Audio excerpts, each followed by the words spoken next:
outside your comfort zone might actually be good for you. So, JJ, for somebody who is or has realized that they want to take control of their health, what are some of the foundations for optimized health based on what you've learned so far? Like, what are some of the Well, I buckets have a or list. pillars? Yeah, Yeah, yeah, yeah. yeah. Well, let's think about the balance, sleep. Are you getting 7 to 9 hours of deep restful sleep? Are you drinking at least half of your body weight, if not all your body weight in ounces of clean water every day? Are you getting enough? Like, have you checked your hormones recently? And do you know what all those levels are?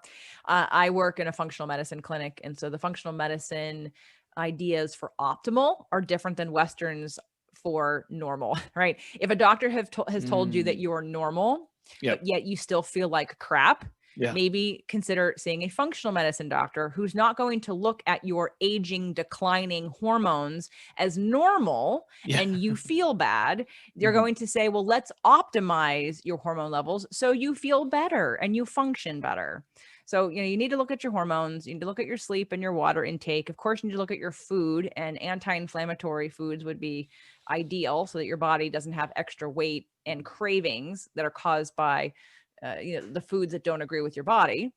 Leaky gut is something that a lot of people have and they don't know it, just like adrenal fatigue. So let me go over leaky gut first. Leaky gut is when the food you eat or the chemicals you ingest, like any drugs, if you've been on prescription medication for a long time, or you've been a heavy drinker, or you've taken other drugs, or eaten a lot of dye, food with preservatives in it, those kinds of things can wear away the tissue of your gut lining. And what happens over time is it basically makes micro tears. And when Right. you have a hole in your gut lining and now food particles are leaking into your bloodstream, your white blood cells think it's like a foreign invader, and they're coming in to attack it because they don't know what it is. And all of a Mhm. sudden you have this extra layer of white blood cells trying to repair the damage and attack these food particles that are now in your bloodstream, and it causes inflammation.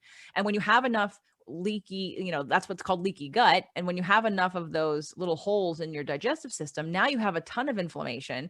You're over super reactive to a lot of foods, and you have symptoms of, let's say, in bad digestive issues. You're super sensitive to things.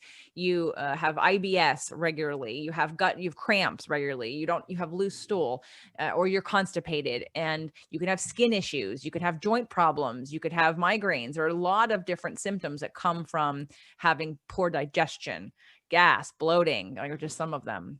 Mhm. So leaky gut is something, again, a lot of people have and they don't even know it because they take a lot of drugs. They take ibuprofen all the Mm. time. They take aspirin. They take, whatever prescription medication for whatever condition they're in because their doctor told them that they needed these 4 things to deal with their blood pressure or whatever.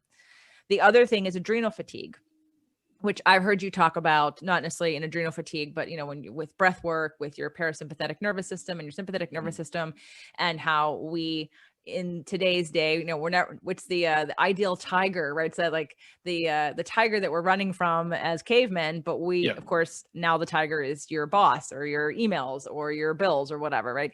So it's the same thing. We live in this state of stress, and what I think is not funny. I'm not making fun of anybody, but I'm going to just make light of it for a second.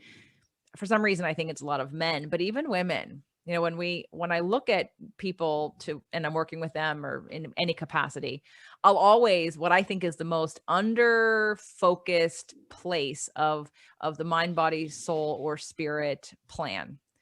People are very open most of the time to taking a pill, maybe Mhm. changing their diet, maybe doing something different in that regard. What they're not usually open to doing is looking at their emotions and looking at the root cause of why they feel the way they feel and the way they react. So when I've got clients with back pain that I know without a shadow of a doubt it's repressed anger, it has in the past taken me 8 years with one particular client when I would say it's emotion. And of course, he's in his late 60s. So, he can't teach old dog new tricks if they're not asking.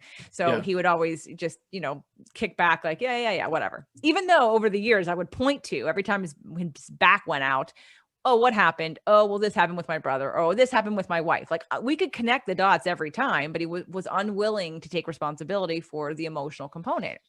But what people are really happy to wear the badge of honor of is stress. Mhm. Oh, yes, I'm stressed. Well, stress is emotion. The reason why you have stress is because you've perceived a situation in such a way that causes negative feelings, which is stress. Stress is not outside of you. Stress is inside of you. That is Right. why some people react very differently to situations than you do. It's Yeah. not inherent that whatever circumstance is out there is going to always cause the same emotional turmoil within a person. Not at all. There are a lot of people who've been thriving during this pandemic, while there are people that are not. And Yeah. what is the difference? The difference is that internal understanding, the way that they perceive, the way that they either are flexible or have a deeper trust or have a better habits and don't feel victimized. The stories that we tell ourselves. So when it comes to stress, it just makes me laugh. So because I was listening to you talk about it too on the breath work, so I know your community is used to that. But Hmm. I just want to put that in there that, you know, when you ask for pillars of health, emotions are at the top. The emotions are the reason why. Here, I'll give you another, like you asked me for a quote at the beginning of today's show. And Yeah. that's one of my very favorite quotes from Abraham Hicks in Law of Attraction. But here's my second favorite quote. Here we go. Listen up. The only reason you want what you want Hmm. is because you think you'll feel better when you have it. Right. Everything. So if we know that all I'm really looking for is to feel better, that everything I'm doing, everything I'm wanting, everything I'm working for is so I'll feel better. And in law of attraction and quantum physics, you know that you have to feel it before you get it. You don't even need it because you can create the feelings. So we can learn how to take our power back. We can learn how to vibrate and manifest at a different level when we understand that it's not about the circumstance. And there's nothing that anybody is doing. Like every single action that you take in life is because you want to feel better. You're Hmm. just looking to feel better, but you have the power to do that right now. Very true. I love the different pillars that you shared so far. And it's very true. That's why it's called a stress response. It's not an external thing. Yes, there might be stimuli that is affecting you from outside, but a lot of it is you responding to those external stimuli. And a lot of times it's not even outside, right? It's in the mind. And like we're discussing, it's not that tiger outside, it's that constant thought or those thoughts that are affecting you. And maybe you don't have the right tools or mindset to cope with that, which is causing that chronic stress response. And of course, it affects every aspect of your being, your health, your nervous system, your sleep, your digestion, which over a period of time, if not corrected, takes a toll. And I love that you mentioned that all we're looking for is the feeling, whether you want more wealth or abundance or that new relationship or better health. We're all in search for that feeling, and feeling is the secret. And so, the question that I'd like to ask all our listeners right now is, what is that feeling that you'd like to really have? And then find out how, through the practice that we're about to share, how you can have that feeling, because it is within your reach. You don't have to wait for it for months or even years. You can have that feeling right away.